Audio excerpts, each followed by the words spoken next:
성경 말씀 마태복음 5장 25절 찾겠습니다. 마태복음 5장 25절 찾겠습니다. 너를 고발한 자와 함께 길에 있을 때 급히 사화하라. 그 고발하는 자가 너를 재판관에 내어주고 재판관이 옥리에게 내어주어 오게 가둘까 염려하라.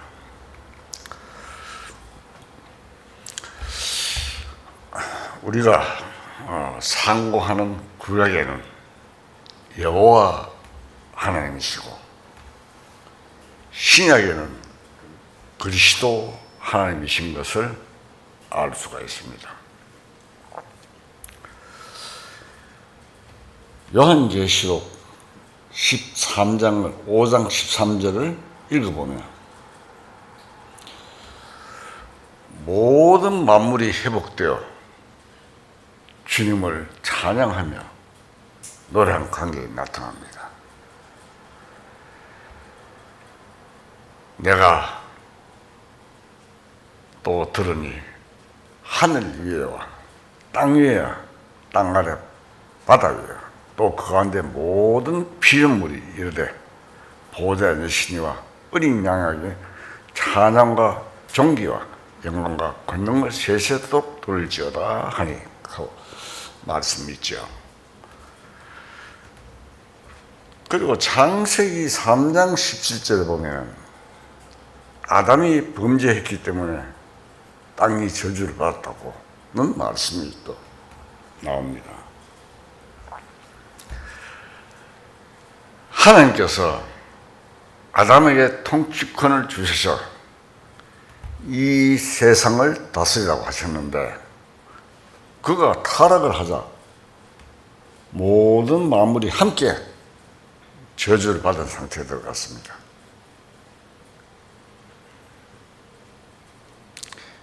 로마서 8장 19절 한번 보겠습니다.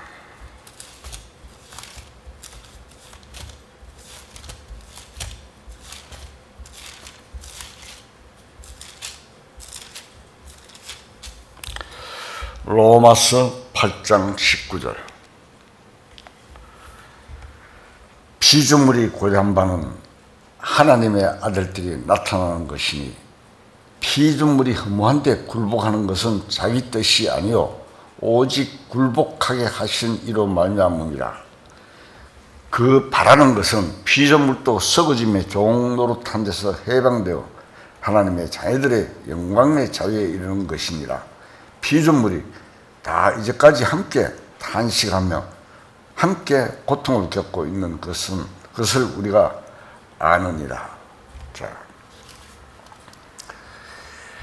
이 기록에 보면 피조물도 탄식하고 지금 고통한다고 합니다. 이 세상이 아담의 지배를 받아야 하는데 사탄에게로 지배권이 넘어가서 그때부터 피조물이 탄식을 하게 됩니다. 방금 8장에 읽어보면 탄식이 세 가지가 나옵니다.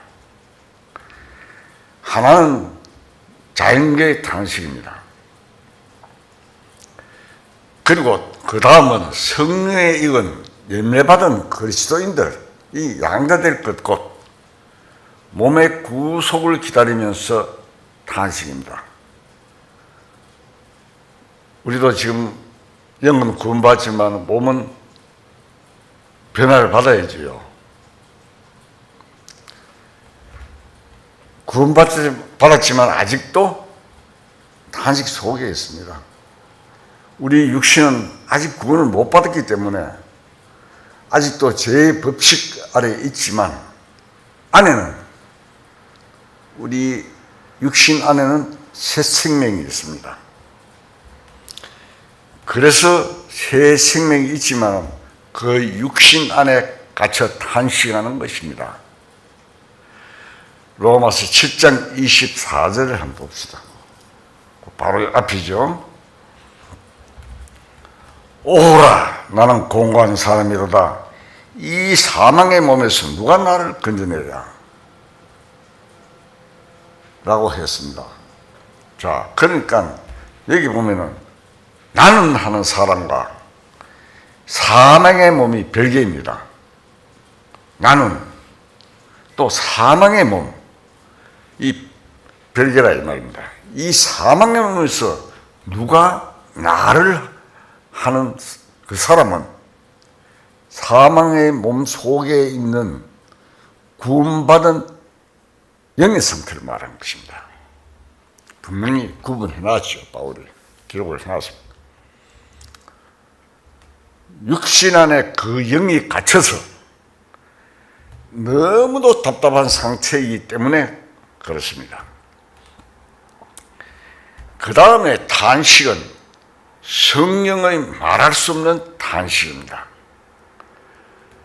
성령은 탄식으로 우리를 위해서 기도하신다고 되어 있습니다. 현재 이 모든 자연계에도 탄식이 있습니다. 로마서 8장 21절을 봅시다.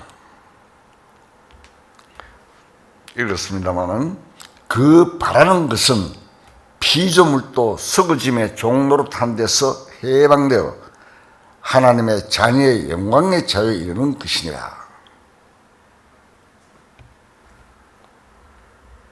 이 뜻이 무엇입니까? 하나님의 자녀의 영광의 자유가 무엇입니까? 지금 현재 우리가 복음을 전하면, 전도하면 사람들이 구원을 받습니다. 하나님의 구원 계획이 완전히 성취되면 예수님이 다시 오십니다. 그날이 지금 가까워 오고 있죠. 그러나 하나님의 자녀들이 지금은 구원을 받았어도 아직은 완전한 자유는 못 받고 있습니다. 육신까지도 완전한 자유를 받아야 하는데 그 자에 못 따른 것입니다. 그렇지만 예수님이 오시기만 하면 하나님의 자녀들이 그 영광의 자유에 들어가게 되고 모든 자연계도 사탄의 지배에서 해방을 받습니다. 초림의 예수님은 우리의 죄를 위해서 담당하러 오셨고, 재림의 예수님, 다시 오시는 예수님은 우리를, 자기들의 완전 구원을, 육신의 구원도 사탄의 지배에서 완전히 자연계도 해방시켜 주시려고 오시는 것입니다. 시편 97편 1절, 시편 97편 1절, 여호와께서 다스리시나니 땅은 즐거워하며 그다음 섬은 기뻐할지어다. 자, 여호와께서 다스리시니 땅은 즐거워한다. 저주에서 풀리는 것입니다. 주님이 와서 이 온 천지를, 이 세상을 다스릴 때 땅은 즐거워합니다. 섬도 기뻐합니다. 하나님이 직접 다스린 때가 되면 이 모든 세상이 기뻐합니다. 아픈 것이나 눈물 흘리는 그런 일들이 이제 첫째 고통이 다 지나가고 하나님과 하나님 백성이 함께 거하는 때가 옵니다. 오랫동안 탄식하면서 기다리던 그 완전한 분의 통치가 시작되었을 때 그렇게 됩니다. 정말 멀지 않게 지금 가까이 다가와 있습니다. 노홍수 때 홍수도 구름이며 그것에 의해서 세상 심판을 받았습니다. 또 이스라엘 민족이 애굽에 나올 때도 구름 기둥이 있었어. 있는데 그 구름은 하나님의 영광을 나타냅니다. 모세가 시내산에서 율법을 받을 때도 구름이 나타나고 천둥이 쳤습니다. 이 구름들은 하나님의 영광을 상징합니다. 하나님의 영광인 이 구름이 하나님의 백성에게는 영광스럽고 기쁜 것이지만 하나님의 백성이 아는 사람들에게는 어떻게 나타납니까? 무서운 심판으로 임하게 되는 것입니다. 출애굽기 40장 34절을 보겠습니다. 출애굽기 40장 34절. 자, 읽겠습니다. 구름이 해막을 덮이고 여호와의 영광이 성막에 충만하며 모세가 해막에 들어갈 수 없었으니 이는 구름이 해막 위에 덮이고 여호와의 영광이 성막에 충만함이었으며 구름이 성막 위에서 떠오를 때는 이스라엘 자손이 그 모든 행진하는 길에 앞으로 나아갔고 구름이 떠오르지 않을 때에는 떠오르는 날까지 나아가지 아니하였으며 낮에는 여호와의 구름이 성막 위에 있고 밤에는 불이 그 구름 가운데 있음을 이스라엘의 온 족속이 그 모든 행진하는 길에서 그들의 눈으로 보았더라. 자, 여기 보면은 그때는 아직 이제 장막 성전이었습니다. 솔로몬 성전이 지어지기 전에 장막, 애굽에서 나와서 장막 성전이었지만 그것이 완성되었을 때 그 안에 구름이 차고 하나님의 영광이 가득했던 내용이 나옵니다. 성경의 구름이 하나님의 백성에게는 흑암이 될 수가 없습니다. 그러나 구름 기둥이 애굽 사람들에게는 어떻게 했습니까?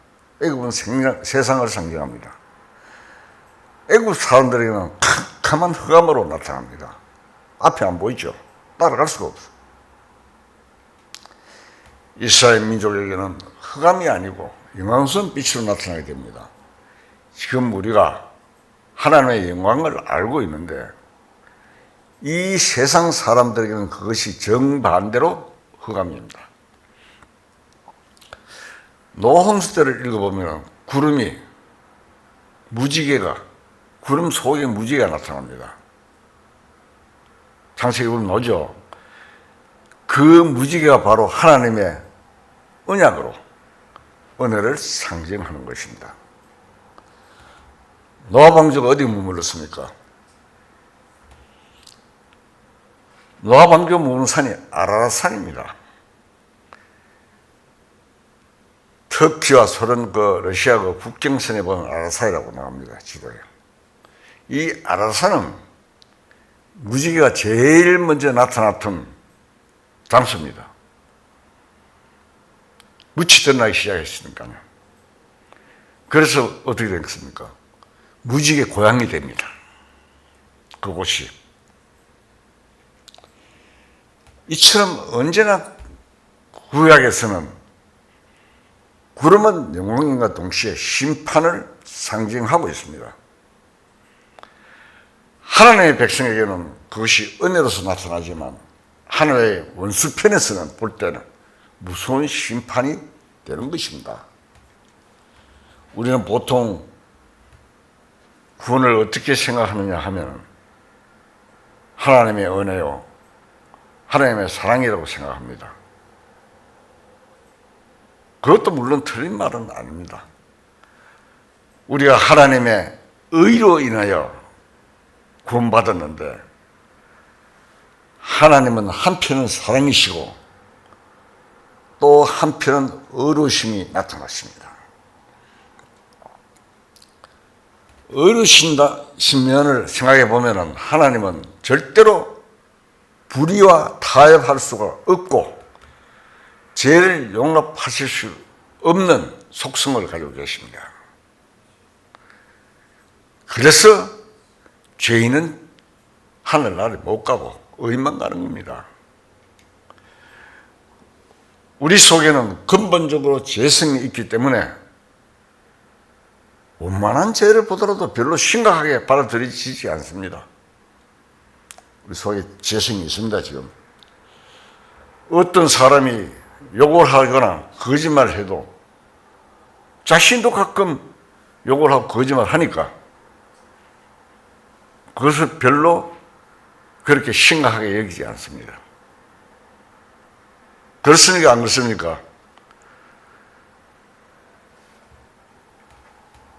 그렇지만 하나님은 죄 없는 분이고 완전히 의로운 분이니까 티끌만큼의 불의도 용납되지 않습니다. 마태복음 5장 21절을 찾겠습니다.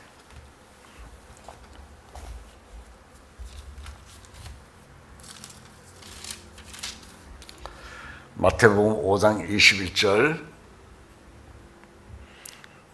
자, 읽겠습니다.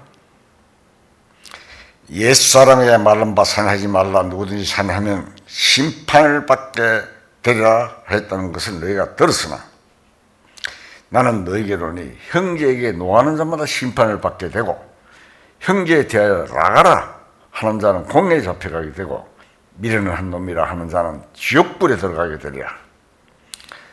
그러므로 예물을 제단에 드리려다가 거기서 내 형제에게 원망 들을 만한 일이 있는 것이 생각이 나거든 예물을 제단 앞에 두고 먼저 가서 형제와 화목하고 그 후에 와서 예물을 드리라. 너는 고발한 자와 함께 길에 있을 때 급히 사와라. 그 고발하는 자가 너를 재판관에 내어주고 재판관이 옥리에 내어주어 옥에 가둘까 염려하라. 진실로 내게 이르노니 내가 한 푼이라도 남김이 없이 다 갖기 전에는 결코 거기서 나오지 못하리라. 자, 여기 보면 한 푼이라도, 기억성경에는 홀이라도 이렇게 기록되어 있는데 이제 하나라도 티끌만치 점 하나만큼이라도 하나님께서는 절대 결코 지나치지 않으십니다. 우리가 구원을 받았지만 구원받은 이후에도 죄를 짓게 됩니다. 그렇지만 우리 마음이 죄에 대해서 더욱 민감하여 조그마한 죄라도 그냥 넘어갈 수 없는 상태가 되어야 됩니다. 그런데 단번에 죄 용서를 받았으니까 죄에 대하여 별로 심각하게 생각하지 않는 경향이 있습니다. 어떤 사람들은 구원을 받은 후에 오히려 구원받기 전보다 훨씬 더 못한 생활을 하는 사람이 있습니다. 그래도 구원받기 전에는 더 죄에 대한 민감하고 작은 죄라도 그 죄를 미워하고 두려워하는 마음이 있어야 하는데 그렇지 않은 경향이 있습니다. 세상의 친구와 세상 누구 좋아합니까? 사탄의 종입니다. 사탄의 종이 요새 보면은 우리 집 주변에도 만신들이 많아요. 많이 살아요. 막 깃발을 막 꽂아놓고 살아요. 그래서 사탄의 종이 점쟁이 만신하고 친구도 하는 사람도 있어요. 구원받다 하면서. 이게 됩니까? 안 되지요.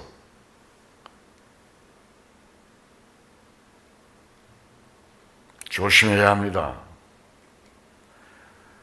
하나님이 다 용서했다고 해서 죄를 아무렇게 생각하는 사람들이 있습니다.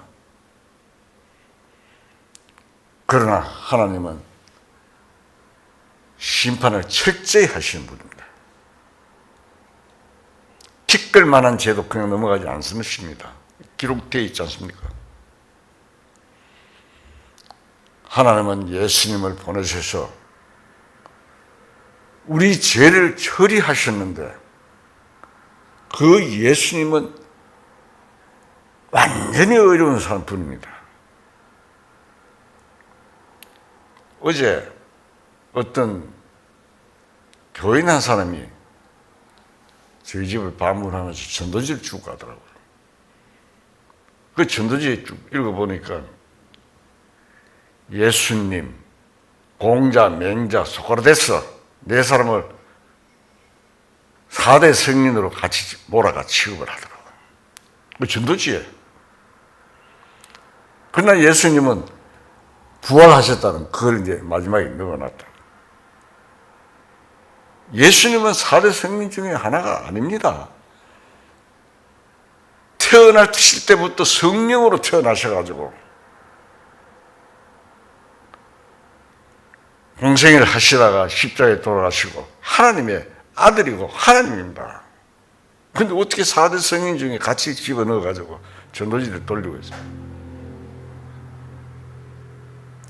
예수님은 태어나실 때부터 완전히 어려우신 분입니다. 하나님이 죄를 알지도 못하신 자로 우리를 대신하여 죄를 삼으셨다고 하셨습니다. 하나님의 어르신 성품이 예수님 안에서 완전히 나타난 것입니다. 죄를 철저히 응징하시고 처리하시는 하나님의 공의 성품입니다. 우리의 죄에 대해서는 하나님이 그 어려우신 성품을 나타내셔서 죄를 철저하게 예수님을 통해서 심판을 하셨습니다. 여러분 영화 많이 봤죠? 예수님이 십자가에 못 박혀 돌아가시는 과정. 채찍을 맞고 손발에 대못을 박히고 가시면류관을 쓰고 창에 찔리고, 그거는 일부입니다. 그 안에 얼마나 고통을 받았습니까? 침뱉음을 당하고. 그래서 예수님은 이 세상에 보내셔서 우리를 위해서 십자가에 죽게 하신 하나님이 우리를 용서 안 하실 수 없는 것입니다. 예수님 안에서 완전히 다 해결이 되었습니다. 그런데 다만 이 문제는 우리 인간편에서 그 예수님을 믿느냐 믿지 않느냐 하는 문제가 있는 것입니다. 우리의 구원은 하나님의 의에 근거해서 받은 것이고 절대로 흔들림이 있을 수가 없습니다. 구원은 우리들은 하나님의 사랑뿐만 아니라 동시에 하나님의 공의도 함께입니다. 그래서 의와 공평이 하나님의 보좌의 기초가 된 것이다, 이렇게 기록되어 있죠. 시편 우리가 읽었는, 오늘 몇 편 읽었습니까? 97편 1편에 그래 읽었죠. 그 2편에 2절에 보면 나옵니다. 하나님의 의와 공평이 하나님의 보좌와 기초가 된 것입니다. 그 이름이 십자가에 나타났기 때문에 우리를 구원하시는 기초, 흔들릴 수가 없습니다. 이 지상의 역사가 지향하는 목표가 뭡니까? 바로 심판입니다. 우리가 이 땅에 태어나서 지옥에 가느냐 천국에 가느냐 하는 그 심판의 기로에 서 있는 것입니다. 어떤 사람들은 자기가 자살하고 죽으면서도 미지의 세계가 다 나와 있잖아요. 미지의 세계가 어떻게 된다는 걸.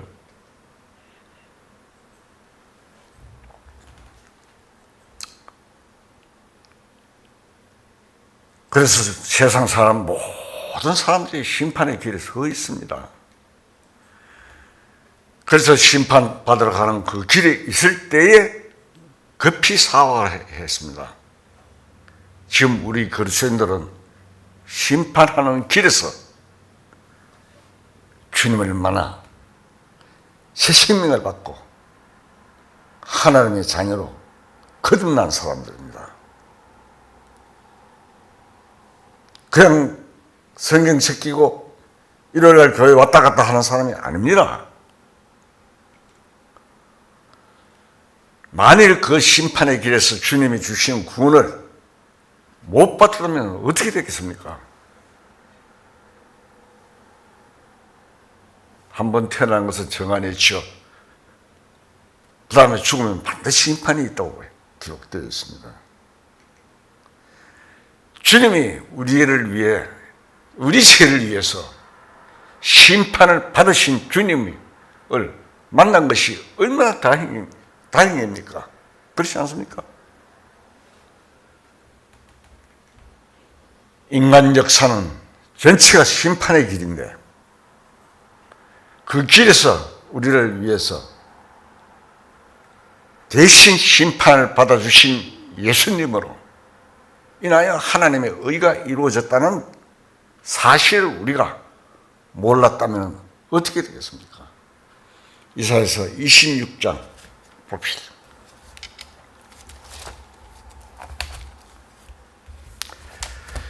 이사야 26장 8절.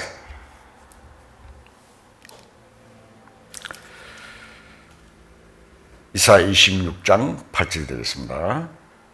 여호와여, 주께서 심판하시는 길에서 우리가 주를 기다려 싸우며 주의 이름을 위하여 또 주를 기억하려고 우리 영혼이 사모하나이다. 밤에 내 영혼이 주를 사모하여 싸운 적 내 중심이 주를 간절히 구하오리니 이는 주께서 땅에서 심판하시는 때 세계의 거민이 의를 배움이니라. 하나님의 의로우심이 완전히 나타나는 것이 십자가입니다. 예수님의 십자가는 하나님의 의가 완전히 나타나는 곳입니다. 이러한 사실을 모르는 세상 사람들은 이 세상 마지막에 온 세상이 불타게 되고 불타죠. 심판을 받을 때야 비로소 하나님은 철저하게 죄를 심판하시는 의로우신 하나님이라는 걸 알게 될 것입니다. 그러나 우리는 하나님의 의로우심이 십자가를 통해서 나타난 것을 깨닫고 하나님의 백성이 된 것입니다. 거듭난 자들입니다. 거듭나면 하나님 안에서 새로 태어났다. 본어게인 다시 태어났다. 사탄이 인도를 받는 악인은 은총을 입을지라도 의를 배우지 못합니다. 예수님의 십자가는 하나님의 의가 나타나는 곳이지만 악인은 하나님의 의가 나타나는 십자가를 알지 못합니다. 그래서 악인은 마지막에 심판을 받을 때 그때 비로소 하나님의 의를 알게 됩니다. 철저하신 분이심을 우리가 하나님의 의를 십자가를 통해서 완전히 이루어진 사실을 깨닫고 구원을 받게 된 사람들입니다. 예수님은 이 세상에 오셔서 하나님의 의를 우리에게 나타내셨습니다. 그래서 우리가 예수님을 믿음으로 말미암아 의롭다 함을 받았습니다. 믿음으로 말미암아 의롭다 함을 받은 다음에 나타난 것이 뭡니까? 신앙 생활입니다. 우리가 자칫 잘못하면 이 의로운 생활을 나타내는 것에 대해서 덩하니 하고 내가 어렵다 함을 받았다고 하는 그것에 그만 만족해 버릴 수가 있습니다. 고린도후서 5장 21절 하나님이 죄를 알지도 못하신 이를 우리를 대신하여 죄로 삼으신 것은 우리로 하여금 그 안에서 하나님의 의가 되게 하려 하심이라. 자, 죄를 알지도 못하신 예수님이 우리를 대신해서 죄인이 되셨는데 죄도 알지는 못하는 분이 죄인이 됐다야 합니다. 우리 때문에, 우리 대신해서. 그 이유가 무엇입니까? 그것은 우리가 예수 안에서 하나님의 의가 되게 하신 것입니다. 감사하지 않습니까? 우리 구원받은 사람들이 빠지기 쉬운 함정이 그냥 공짜로 구원을 받았다고 한 것만 생각하고 그 다음에 의로운 생활을 철저하게 하려는 생각이 없습니다. 심지어 어떤 사람들은 구원받기 전에는 나쁜 행실을 안 했는데 오히려 구원받은 후에 나쁜 행실을 하기 시작했던 이야기가 있습니다. 완전히 죄 때문에 죄 문제는 하나님의 은혜에다 붙여가지고 이제 나는 의로운 생활을 안 해도 된다는 잘못된 생각에 빠져 있습니다. 우리는 절대 그렇게 해서는 안 됩니다. 구원을 받았으면 철저하게 의로운 생활을 해야 합니다. 베드로전서 1장 15절 찾았습니다.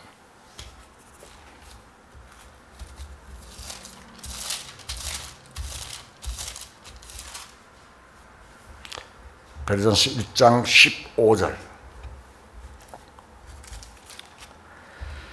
오직 너희를 부르신 거룩한 이처럼 너희도 모든 행실에 거룩한 자가 되라. 기록되으되 내가 거룩하니 너희도 거룩할지어다 하셨느니라.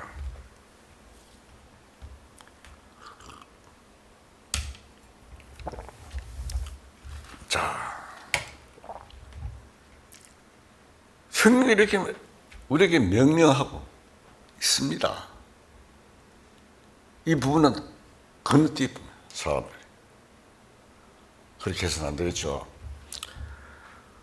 우리가 의로운 생활을 한다고 꼭 천당 가는 것은 아닙니다. 의로운 생활이 왜 필요합니까? 그것은 하나님의 의로운 분이시기 때문입니다. 우리는 하나님의 자녀입니다.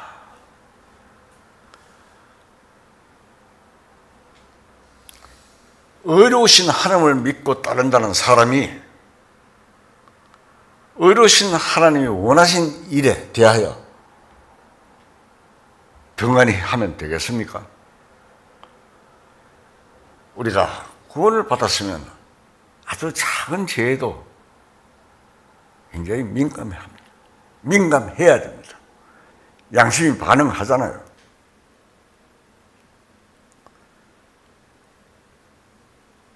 그래서 잘못 오해하면 율법을 지켜라. 율법은 우리를 제대로 깨닫기 위해서 주신 것이죠. 그럼 율법 안 줘도 됩니까? 그렇지 않습니다. 자유의 율법이라는 것이 있습니다. 야고보서 2장 12절 한번 봅시다. 그 앞으로 조금 제껴가지고 야고보 2장 12절. 너희는 자의 율법대로 심판받을 자처럼 말도 하고 행하기도 하라. 스스로 성령께서 내 안에 계시기 때문에 함부로 죄를 짓도 두지 않습니다.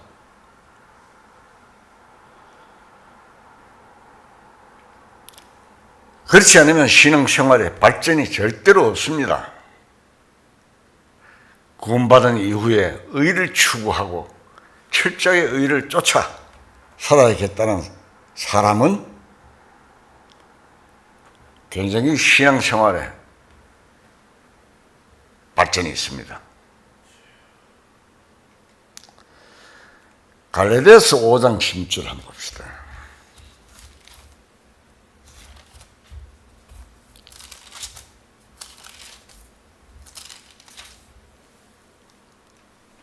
갈라디아서 5장 16절.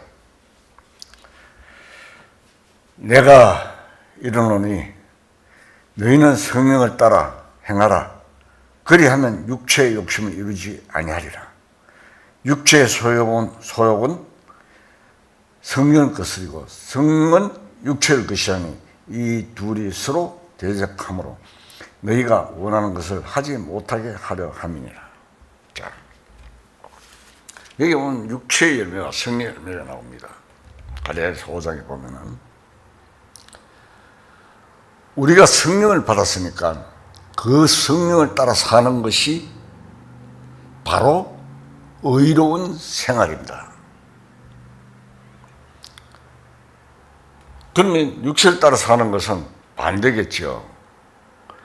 성령을 따라 살지 않으면 육신의 생활로 들어가서 온갖 죄가 나오게 됩니다. 성령을 따라 살지 않는 사람은 바로 육신 생활에 들어갑니다. 세상 사람들과 똑같이 산다 이 말입니다. 간단해요. 그 열매를 보고 나무를 안다 하잖아요. 우리의 육신의 본능적인 욕구 자체는 죄가 되지 않지만 거기서 탈선을 하면 선을 넘으면 죄가 됩니다. 배가 고파서 밥을 먹는 것이 죄가 안 되는 것과 마찬가지입니다. 우리는 육신을 가지고 살아도 죄와 관계없이 정상적으로 살 수 있도록 되어 있습니다. 구원 안 받은 사람과 구원 받은 사람 무엇이 다릅니까? 구원 받은 사람에게는 성령이 계시니까 그 성령을 따라 살면은 죄를 지을 수가 없습니다. 성령은 하나님이신데 그 완전히 의로우신 하나님을 따라 살면 작은 죄라도 성령의 생각으로 용납이 안 되는 것입니다. 우리 신앙생활은 큰 것보다는 항상 자기 앞에 나타난 작은 문제를 생각해야 합니다. 작은 문제에서 이것이 어려운 일이냐 불의한 일이냐 하는 것을 생각하는 사람은 굉장히 섬세한 마음으로 신앙생활을 해 나가는 사람입니다. 그런 사람이 신앙에 발전이 있습니다. 어린아이를 벗어나서 단단한 음식을 먹을 수 있는 장성한 사람의 길에 들어서는 것입니다. 큰 것만 생각하는 사람, 어떤 사람은 입만 열면, 제가 아는 사람 한 사람인데 입만 열면 복음 전한다, 복음 전해야 된다. 그런데 그 사람 이야기 가만히 입을 지켜가 보면은 그것 빼고는 엉뚱한 소리가 계속 나와요. 성경에도 없는 말씀들이 줄줄줄줄 그냥 나와. 그러면 이래 보면, 그리고 모든 것을 복음에다 덮으셔. 물론 그게 복음 전하는 게 잘못됐다는 이야기가 아닙니다. 큰 과가 없으면 작은 과실은 아무렇지도 않게 생각하는 사람은 절대 신앙생활을 올바르게 못합니다. 지극히 작은 것에 충실해야겠다는 마음을 가지고 살아야 된다 이 말입니다. 베드로후서 3장 6절을 보겠습니다.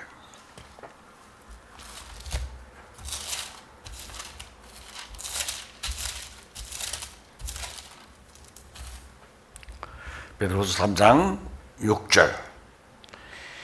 이로 말미암아 그때 세상은 물에 넘치고 멸망하시되 이제 하늘과 땅은 그 동일한 말씀으로 불사르기 위하여 보호하신 바 되어 경건하지 아니한 사람들은 심판과 멸망의 날까지 보존하여 두신 것이니라.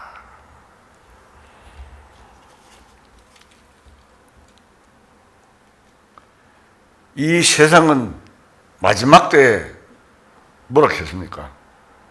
불바다가 된다 그랬죠. 하늘과 땅은 그 동일한 말씀으로 불사르기 위하여 불바다가 될 것을 말합니다.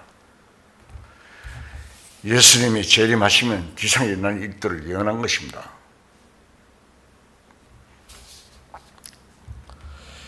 이것은 영적인 일이 아닙니다. 실제로 심판대가 되면 정말로 이 세상은 뜨거운 불로 사르게 됩니다. 전도서 8장 12절 보겠습니다.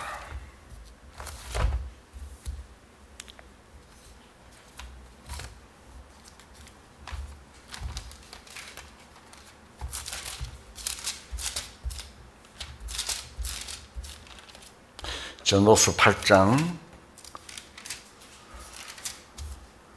11절.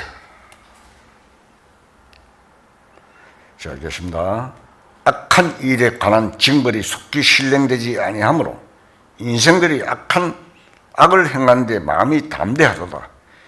죄인은 100번이나 악을 행하고도 장수하거니와 또한 내가 아노니 하나님을 경외하는 자들은 잘 될 것이요 악인은 잘 되지 못하며 장수하지 못하고 그날이 그림자와 같으리니 이는 하나님을 경외하지 아니함이니라.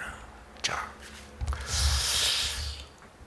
여기 보면은 악한 일에 징벌이 속히 실행되지 않는다.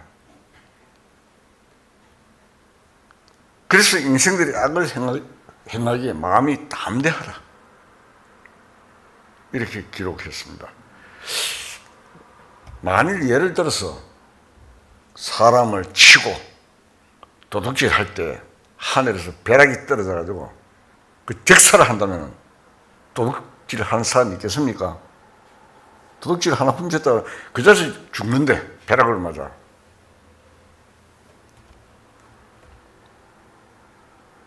도둑질 한 사람 한 사람도 없겠죠. 도둑질 하나 했던 그 죽음인데. 그런데 이 세상에서 불의한 방법으로 살아가면서도 잘 먹고 잘 살고 큰 소리 치고 호식하는 사람들이 적지 않습니다. 남한테 사기치는 사람들이 제일 잘 먹고 잘 삽니다. 남은 잠을 안 자가면서 먹을 걸 잘 먹지 못하면서 그런데 사기친 사람도 어디 있습니까? 남의 돈을 가지고 지금처럼 쓰고 다니잖아요. 물소리 펑펑펑펑. 요새 잡혀보면은 금고에 다발이 금괴하고 꽉꽉 차 있는 거 모르겠습니다. 화면을 보니까. 호식한 자들이 많습니다. 이 세상에는. 그래서 악인이 그 악한 일에 징벌이 속히 실행되지 않으니까 인생들이 악을 행하기에 뭐라 했습니까? 담대하다 하는 거예요. 그럼 죄진 사람이 더 큰 소리 쳐요. 가짜가 진짜 행세하고 진짜는 고통을 받고 있고 양심을 속이고 죄를 지을 때 속히 징벌이 내린다면 그러한 일을 하는 사람이 없을 것입니다. 현재 이 세상은 왜 그렇습니까? 사탄의 지배하는 죄악 세상이기 때문에 그렇습니다. 죄를 짓는 사람은 사탄이 벌을 주는 세상이 아닙니다. 사탄은 오히려 죄를 숨겨주는 존재가 되어 있습니다. 지폐이잖아요. 악의 원조, 악의 아비가 사탄이잖아요. 죄를 숨겨주는 그것이 사탄의 일입니다. 그러나 어느 날 짓글 많은 죄도 숨겨지지 않고 다 드러날 때가 옵니다. 언제? 완전히 거룩하시고 의로우신 하나님이시므로 그 심판을 하실 때는 완전한 것입니다. 그 심판이 조금이라도 불이하거나 불공평한 일은 있을 수 없습니다. 요즘은 판사들이 뇌물을 갖다 먹고 모르겠습니다. 누가 갖다 먹은지 모르지만 뇌물을 갖다 먹고 또 지 아는 인척관계고 지인관계면 적당하게 굳게 재판하잖아요. 재판이라는 건 그렇게 해서는 안 되는 거잖아요. 그러나 하나님의 심판은 조금이라도 불공평한 일이 있을 수가 없습니다. 완전히 어르신 하나님 앞에 모든 것이 어느 날 완전히 다 드러나는 것입니다. 어느 날 세상 사람들이 마음에 어두운 것이 전부 다 드러납니다. 베드로후서 3장 8절 보겠습니다. 사랑하는 자들아, 주께는 하루가 천년 같고 천년이 하루 같다는 이 한 가지를 잊지 말라. 주의 약속은 어떤 이들이 드리라고 생각하는 것 같이 드린 것이 아니라 오직 주께서는 너희를 대해서 오래 참으사 아무도 멸망하지 아니하고 다 회개하기에 이르기를 원하시느니라. 그러나 주의 날이 두둑같이 오리니 그날에는 하늘이 큰 소리로 떠나가고 물질이 뜨거운 불에 풀어지고 땅과 그 가운데 있는 모든 것이 드러나리로다.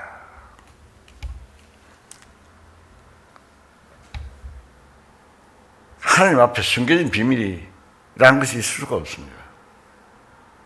우리 마음속에 있는 생각조차 하나님 앞에 다 드러날 것입니다. 우리가 구원받은 사람들도 지옥 가는 죄는 해결되어 있지만 그리스도인으로서 심판받을 죄는 있습니다.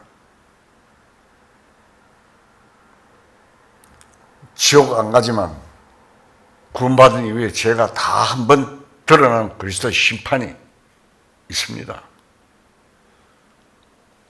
고린도서 5장 10절.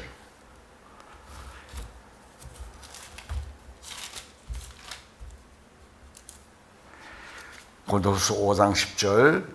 이는 우리가 다 반드시 그리스도의 심판대 앞에 나타나게 되어 각각 선악간에 그 몸으로 행한 것을 따라 받으려 합니다. 자, 우리란 것은 그리스도인들 말한 것입니다. 우리가 다 그리스도의 심판대.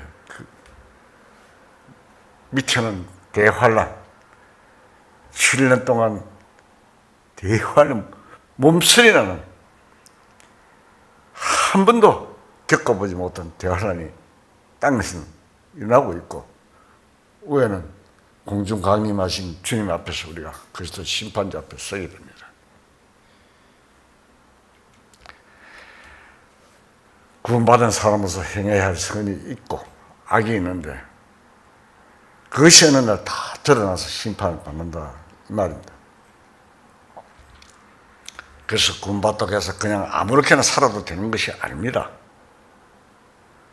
공의로우신 하나님 앞에 심판을 거쳐야 됩니다. 물론 지옥 가는 것과는 상관이 없지만 그리스도의 심판대를 거쳐야 어떻게 됩니까? 깨끗해져서 신부가 되는 것입니다. 의로우신 예수 그리스도의 신부가 되려면 심판대를 거쳐야 합니다. 그래서 신부는 깨끗해야 됩니다. 계시록 19장 6절.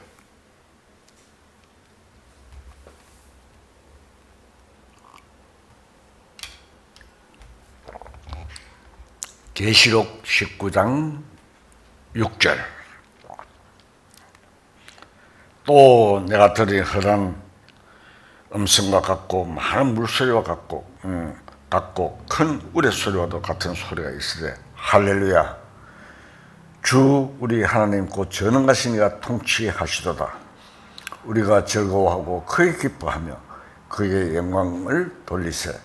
어린 양의 혼인 기약이 이르렀고 그의 아내가 자신을 준비하였으므로 그에게 빛나고 깨끗한 세마포 옷을 입도록 허락하셨으니 이 세마포의 옷은 성도의 옳은 행실이로다. 하였더라. 천사가 내게 말하기를 기록하라. 어린 양의 혼인잔치에 청함을 받은 자들은 복이 있도다 하고 또 내게 말하되 이것은 하나님의 참되신 말씀이라 하기로. 자, 어린 양의 혼인 기약이 이르렀고 그 아내가 그 예비한 세마포를 입었는데 이 세마포는 성도의 옳은 행실이라고 했습니다. 이사야 61장 10편에도 보면 이사야서에 보면 구원의 옷이 있고 의의 겉옷이 있는데 그 옷이 다릅니다. 우리가 구원의 옷입니다. 구원을 받아야 됩니다. 처음에는 받고 그 다음에 의의 겉옷. 이것이 바로 옳은 행실입니다. 성도들이 받은 이후에 신앙생활을 하는 내용입니다. 한편에서 성화하는 말씀도 있죠.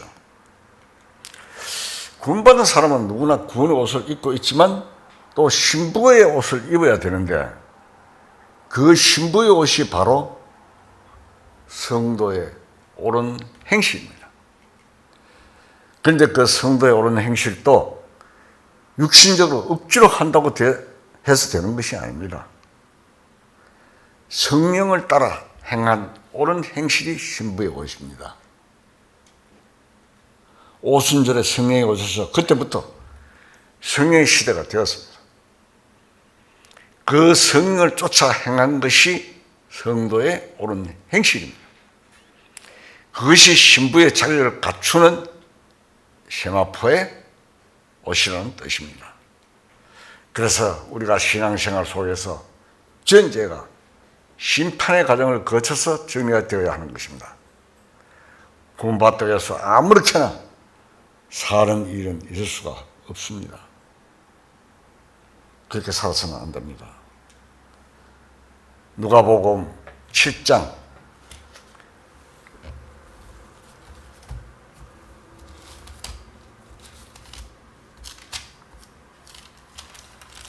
누가복음 7장 28절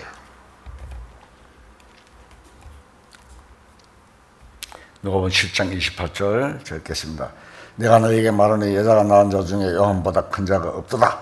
그러나 하나님의 나라에서는 극히 작은 자라도 그보다 크니라 하시니 모든 백성과 세리들은 이미 요한의 세례를 받은지라. 이 말씀을 듣고 하나님을 어렵다 하되 바리새인과 율법사들은 그의 세례를 받지 아니하므로 그들 자신을 위한 하나님의 뜻을 저버리느니라.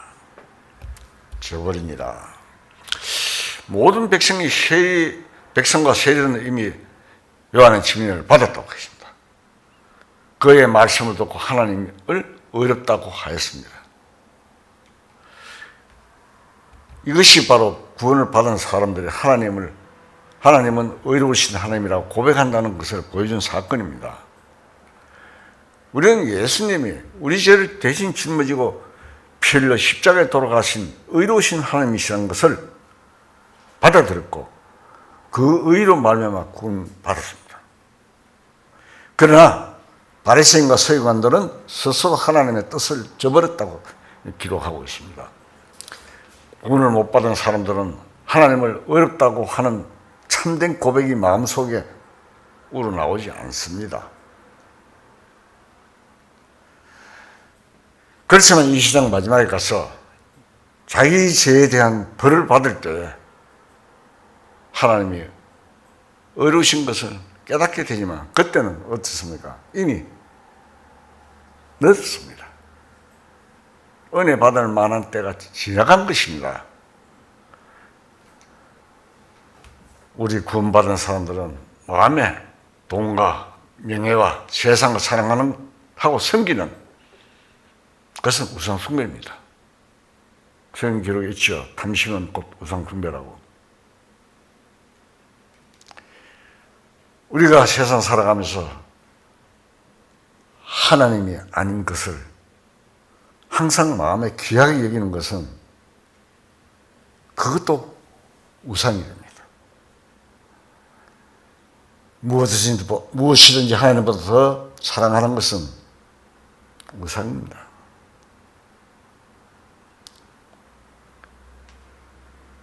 자, 우리 하나님의 백성, 거듭난 백성, 구원받은 사람은 뭡니까? 다 신입니다. 요한복음 10장 35절.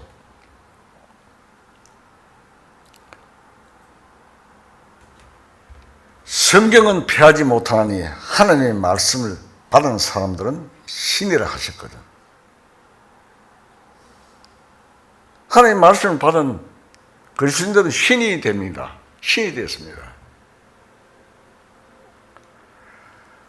하나님의 성령을 받은 우리들은 신으로서 하나님을 경배해야 하는 것입니다.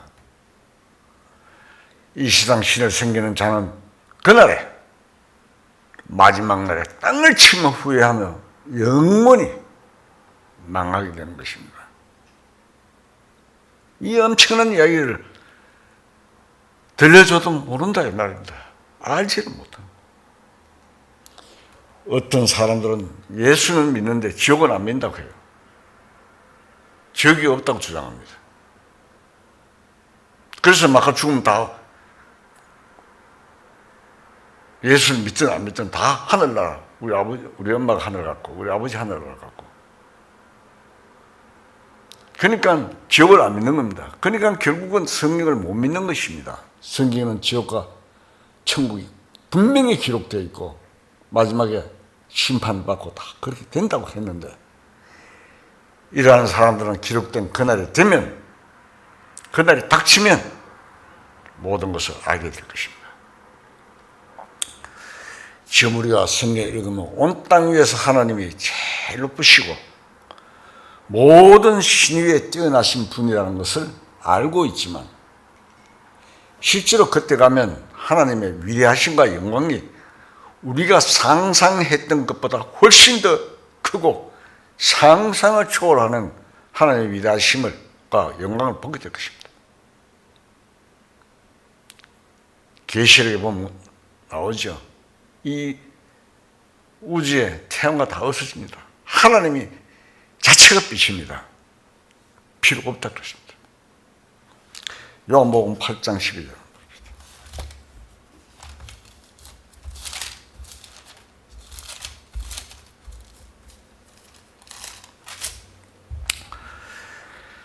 (8장 12절) 예수께서도 말씀하여 이르시되 나는 세상의 빛이니 나를 따르는 자는 어둠에 다니지 아니하고 생명의 빛을 얻으리라. 내가 곧 세상의 빛이다 라고 말씀하십니다. 우리 마음이 본래 어두웠고 이 세상 어두운 세상인데 하나님의 진리가 전파되는 곳에 빛이 나타나야 됩니다. 그래서 진리가 세상에 빛으로 비추어져 우리들이 그 빛을 보고 구원을 받은 것입니다. 이스라엘 민족은 애굽에서 400년 동안 종으로 살다가 구원을 받은 것입니다. 그들이 홍해를 육지같이 거니는 엄청난 구원의 역사를 경험했지만 자기를 찾아오는 조그마한 목마름이나 배고픔, 하나님의 은혜를 모두 잊어버리고 부평분만하고 그런 마음이 우리 속에 바로 우리 속에도 있습니다. 우리가 복음을 깨닫고 구원받았을 때 얼마나 좋았습니까? 그러나 조금 지나고 나서 그 조그마한 어려움이 당하면 언제 구원받는가 하면 구원을 헌시작같이 여기고 마음의 불평과 불만만 꽉 차집니다. 다 그렇다는 건 아닙니다. 일부가. 우리는 언제나 마음속에 주님이 우리를 구원해 주신 것을 기념하는 것이 있어야 됩니다. 기념이 뭡니까? 기념이라고 하는 걸 잊어버리지 않고 마음에 간직한다는 뜻입니다.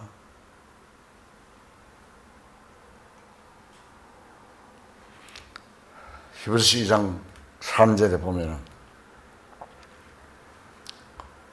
우리가 이같이 큰 구원을 등한히 여기면 어찌 그 보응을 피하리요. 이 구원은 처음에 주로 말씀하신 바로 봐요. 들은 자들이 우리에게 확정한 바니. 자, 우리가 이 세상에 이런저런 어려움을 당해도 구원과 비교하면 아무것도 아닙니다.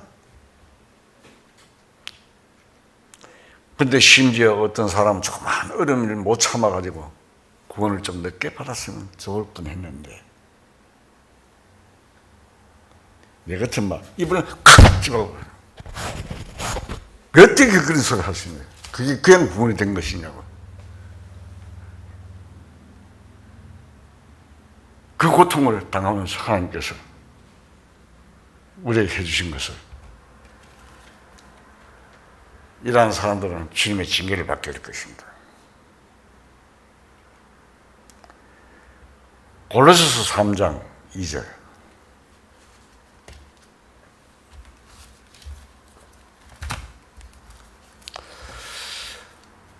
위의 것을 생각하고 땅의 것을 생각하지 말라.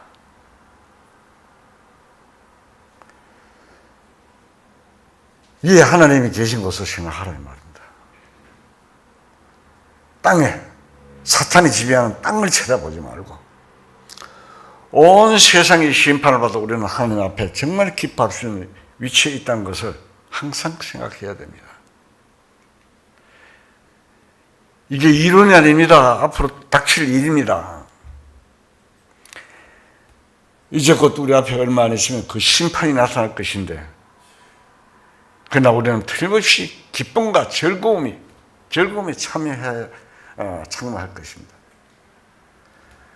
하지만 우리가 너무 이 세상을 사랑하고 마음이 주님의 사랑에서 떠나 있으면 주님 오실 때 부끄럽지 않습니까?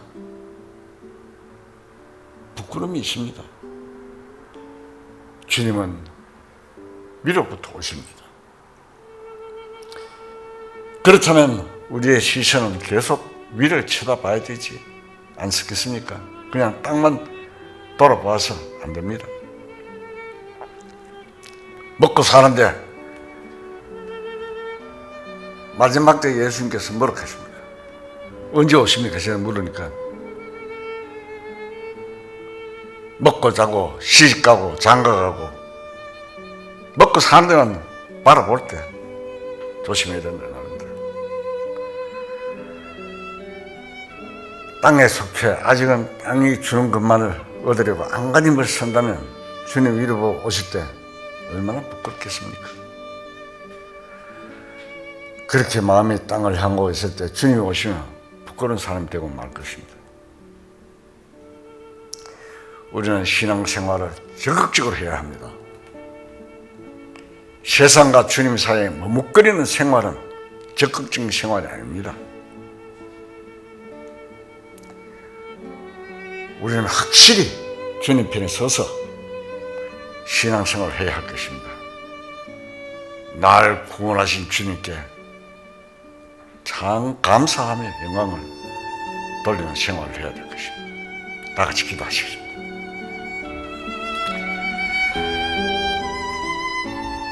진리의 말씀들을 한 말씀 한 말씀 읽혀주신 사랑의 하나님께 감사와 찬송을 드립니다. 알려주신 진리의 귀한 말씀을 만판에 새기고 살아가는 동안에 힘과 교훈으로 삼아 하나님께 영광 돌리는 저희 모두가 될 수 있게 도와주시옵소서. 저희들의 남은 날들을 주님께 부탁드립니다. 우주 예수 그리스도 이름으로 감사하며 기도드리옵나이다. 아멘.